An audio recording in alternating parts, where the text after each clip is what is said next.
So yan, kumusta mga idol? Welcome back sa ating channel. Yan, for today's video, magpapalit tayo ng cabin filter. Yan, cabin filter. Wala muna tayong bike ngayong araw kasi may pasok tayo. So, hindi tayo ngayon sa sasakyan. And yan, papalitan natin tong ating cabin filter. Binili natin sa Lazada. Yan. So itong cabin filter pala na to is nabili natin for 100 pesos plus shipping fees. Nasa ano siya, mga 150 plus, mga ganun. So bale, nagpalinis kasi ako nung aircon nung nakaraang buwan. Bale, hindi ko muna pinapalitan yung cabin filter. Sabi ko ako na lang magpapalit kasi mabilis lang naman siya palitan. So ipapakita ko sa inyo dito sa video kung paano magpalit ng cabin filter ng Honda City 2010. O tara, ipakita ko na sa inyo. Let's go. Bali, ito pala yung code number nung cabin filter ng ating Honda City 2010. So ayan, ipapakita ko na lang din kung saan natin siya nabili, kung saang store sa Lazada.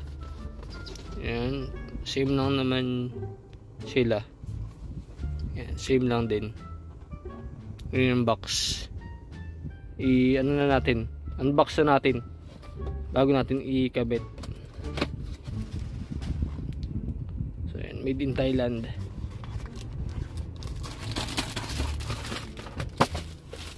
So ayan, same lang din nung code. Ayan siya, naka plastic and naka seal naman. Naka seal, yan. Sealed siya. Bali, dito rin naman talaga ako bumibili ng mga kailangang palitan sa sasakyan, like yung mga air filter. Dito rin ako bumibili sa shop na yan, sa Lazada. Mabilis lang din mag-deliver kasi mga 2 to 3 days deliver na agad. So mabilis. Yan. Yung sa sasakyan natin lumang luma. So patayin muna natin yung makina. Ay, buksan muna natin yung bintana.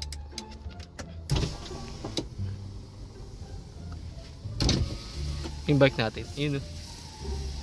Buksan na natin itong cabinet. Itong ang tawag ito, itong glove box ba to? Box. Ayan, may lamang pabango. Rachel. Gilid muna natin. Dumi. So tatanggalin natin to para makuha natin yung mismong cabin filter. Lang naman, merong pang dito para bumaba siya, tsaka sa kabila. So unahin na natin dito.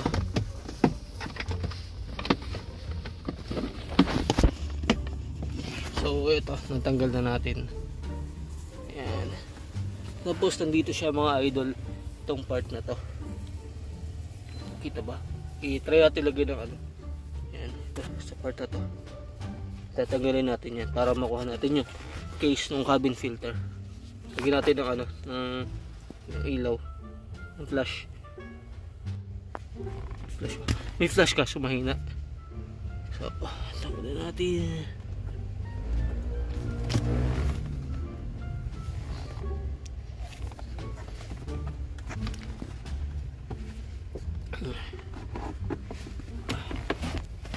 So yan yung ating cabin filter. Dumi.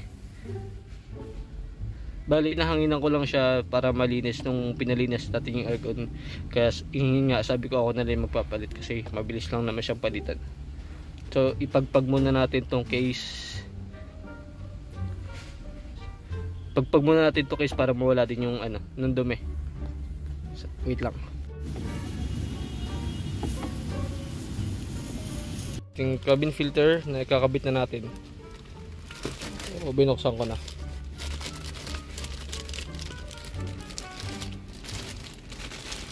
Maganda palitan nyo siya tuwing kayo mag-change oil or papalinis ng aircon para at least malinis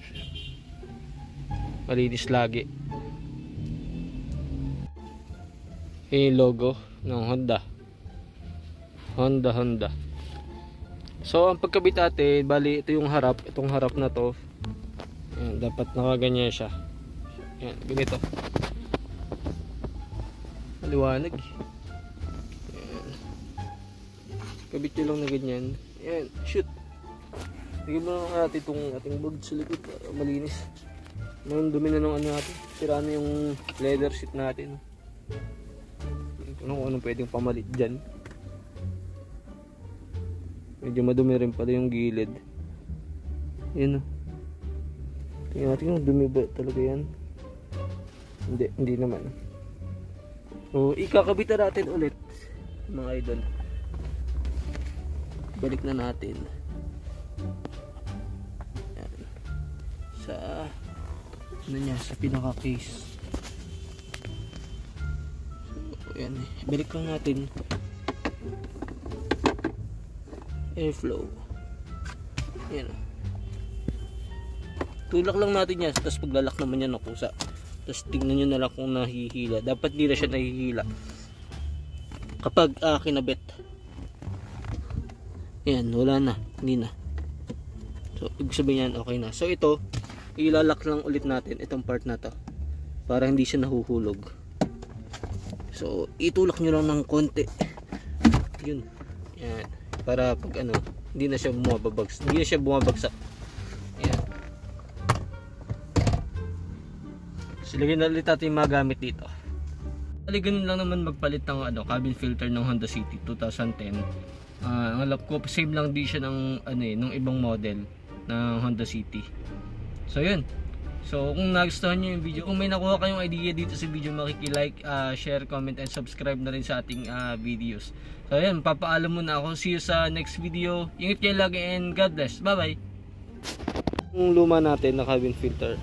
Ayan. Yung dumi. Yung mga dahon-dahon.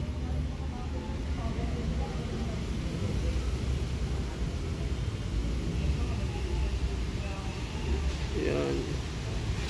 Yung singit-singit. Yung mga dahon-dahon.